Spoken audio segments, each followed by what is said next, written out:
JRW. Last week we discussed a form of shame called embarrassment. I'm sure Mr. Floyd told you my most embarrassing cruise story.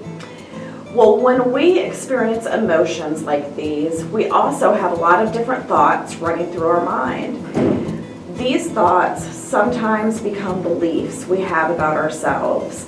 So if you think about it, we have thoughts that create emotions, and those thoughts often are beliefs that we hold on to. Today we're going to talk about negative thoughts and begin to learn how to challenge or change our negative thoughts.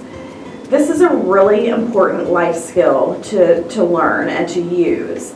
So I want you to watch this video, and after watching the video, as a class, discuss what stood out to you and what you might be able to practice in your own life. I hope you guys have a great week.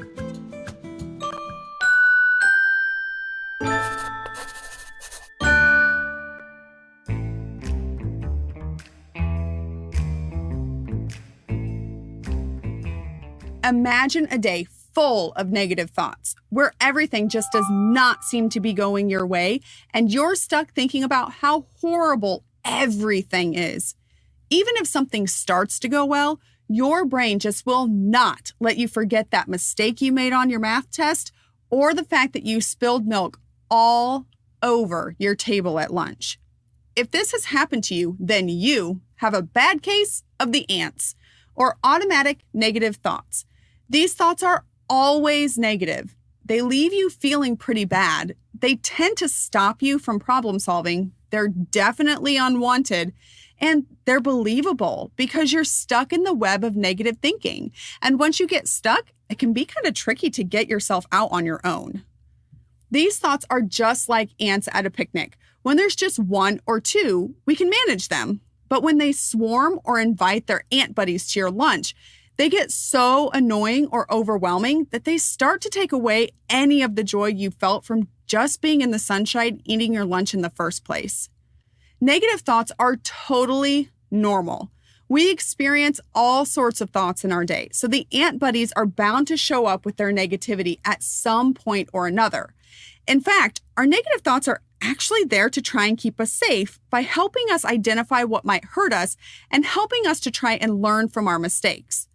Unfortunately, when we're stuck thinking the same negative thought over and over again, it tends to spiral into even more negative thinking, which leaves us feeling pretty stuck.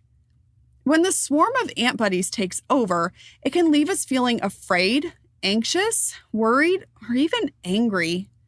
The ant buddies tend to pop up without you even being aware of them at first. Once the ants show up, they can change the way you feel about yourself, other people, or even the world around you. There are 15 main ant buddies that cause negative thoughts to pop up for us. When these bugs come around, they try to change the way we think, which can then lead to problematic feelings and behaviors. From Betty, who makes us blame everybody else, to Marty, who thinks he can read the minds of other people, and all the others in between, each ant buddy has one core job: to make you feel bad about yourself, what's going on around you, or what might happen in the future. 15 seems like a lot, but don't worry. The more you learn about them, the more you'll recognize the ones that come around for you the most. There are ways to swat or stash these bugs away when they have come to visit.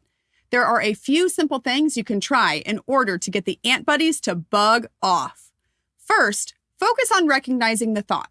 Swat the ant buddy and stop the bug in its tracks using a thought-stopping statement. This part happens fast, but it's so important. Once you've swatted and stopped the bug, you can then catch it to take a closer look. Plop it in a jar and question the thought by writing it down. Look deeper into how it's making you feel. Is the bug buddy's thought making you feel sad, angry, worried, maybe something else? Then examine the bug until you think you know exactly which ant buddy is causing the problem. Is it Ollie or maybe Betty? Once you know, use questions that will specifically challenge the bug. Finding the truth of what is going on makes it much easier to solve the problem and makes it more likely that the bugs won't stick around.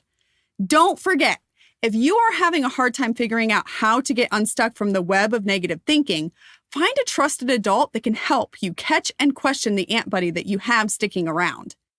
It's pretty easy to get trapped in our thoughts by the ant buddies, leading to self-doubt, anger, or worry. You may not be able to completely control when the ant buddies show up, but you do have the power to choose if you're going to accept what they're telling you or question them to make them leave. The more you practice catching and questioning them, the more likely they are to bug off.